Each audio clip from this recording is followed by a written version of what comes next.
Hello everyone, welcome to another Facebook Live. My name is Mariana, and today we are going to meet another teacher.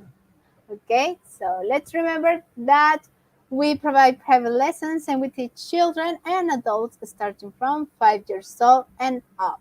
If you want to enroll in our classes, you can call us or text us. Remember that you can also schedule your trial lessons to see how our classes are given. Okay, and today I'm going to have another special guest, and this teacher is one of our best teachers. Okay, all of our teachers are amazing. So I hope you have a really good time with us. So let's welcome to Mariana Rizo. Hi, Mariana. How are you? Hola, Mariana. Hola. Estoy muy bien. ¿Y tú? ¿Qué tal? Bien también, súper bien. Perfecto. Súper bien. Bienvenida. Welcome to Gracias. this interview. Thank So, you.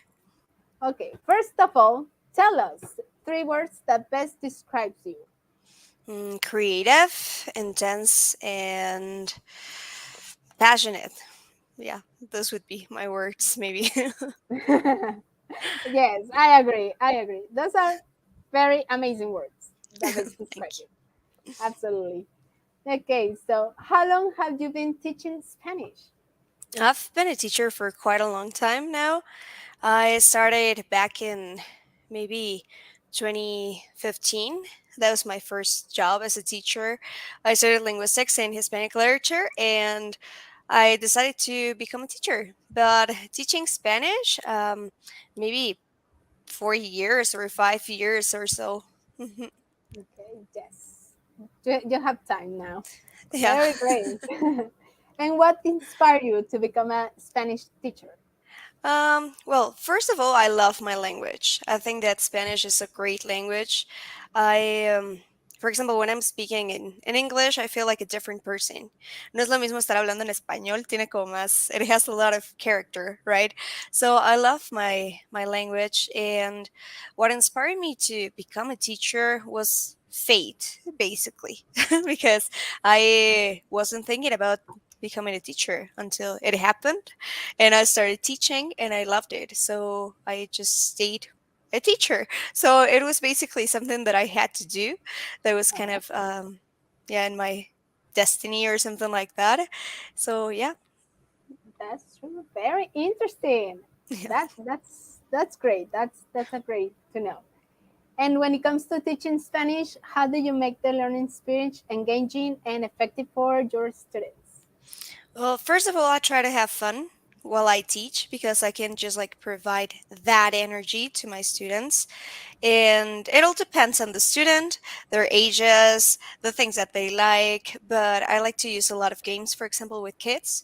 I love to use games. I love to use songs, even with like teenagers, because sometimes they don't want to sing, they don't want to dance. And I'm just like, okay, I'm just going to make a fool out of myself. So be on my team, right? So we have a lot of fun with that. And with adults, for example, I teach them a lot of expressions that we use in Mexico because it's super fun, because they are just like, well, but what's that, why do you say that? And it's just like, well, it's Mexican Spanish. So it's, yeah, I try to do that as much as I can, have fun, and yeah, and just connect with my students' interests, basically. Yes, I agree. I think that in that case, you can have both sides have fun, right? Because if you don't enjoy yourself, it can be a nightmare. Yeah, yeah, yeah. Definitely. Very good. And we know that many learners find certain aspects of Spanish challenging, such as verb conjugations, the pronunciation, right? So, what advice do you have for students who struggle in these areas? I would suggest them to listen to music. That helped me a lot when I started learning English, and it enhanced my pronunciation in many ways, because if you're reading the language as you're listening to it, then your brain kind of makes that connection. and it's way easier to pronounce that.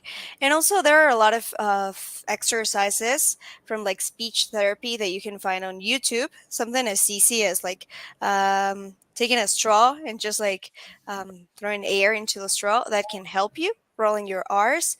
And yeah, I try to teach my students like where to put their tongue when they need to do this R sound.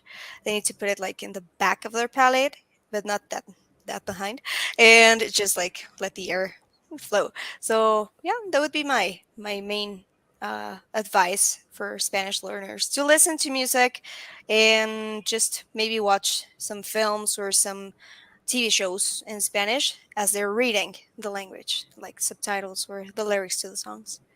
Hmm. Yes, yes. The repetition while you hear could be improvement of your pronunciation. Yes, I Of totally course. agree.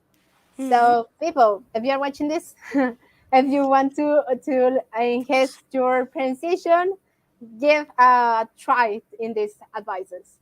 Okay, give it a try. So, language and culture often go hand by hand, right? So, how does understanding Spanish speaking cultures enhance language learning? Okay, well, I think that it's really important to have like a connection, as you said, with culture, and try to learn more about the Spanish speaking countries in this case.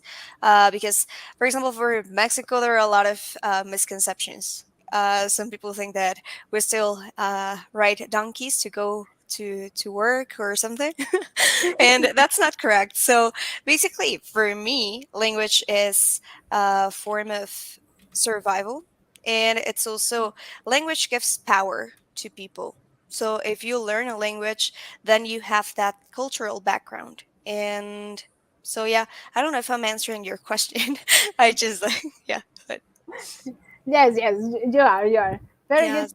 Yes, because I think that it's important also because if you are, for example, if you are a huge fan of series and movies, and learning the language that it's made, right? You can understand a little bit more or beyond that that you will do with the translation or with the subtitles, right? Exactly. Yeah, culture plays an important role in languages. If you don't know the culture from the language that you're learning, you're going to go to your vacation and just speak funny because you won't get like the actual uses of the language. Yes, that's correct. I agree. Yes. And we know that practice is key when learning a new language, right? So, are there any online resources or apps that you can recommend? Well, my number one resource is Spotify or YouTube, basically, because well, I love singing. So for me, singing is like air to me. I need to do it. So I always encourage people to sing, even if they don't know how to sing. They need to sing and they need to listen to music. So that would be my first resource. There are also many great websites. Actually, we use one in our classes. Rocalingua is a great resource for explorer, well, for kids who are like from 7 to 13 year olds. That's amazing because they have a lot of songs and they're kind of punk-ish, so they're not like boring or anything like that. So that's a great resource as well. And yeah, those would be my main resources, I think. Very good. That's nice. And people, you know, well, you don't know, but Mariana Rizo is one of our artist teacher because she sings and sings really great. And we Thank also you. have a song made for her, right? So Yeah, you have a song in our YouTube. yeah, it So was funny. if you want to listen to it, I will add in a comment that link with that song so you can listen to it and you can play it with your kids and yeah, with all your family. So the last question. Setting clear goals can help learners stay motivated, right? So what advice can you give to learners who want to set achievable language goals?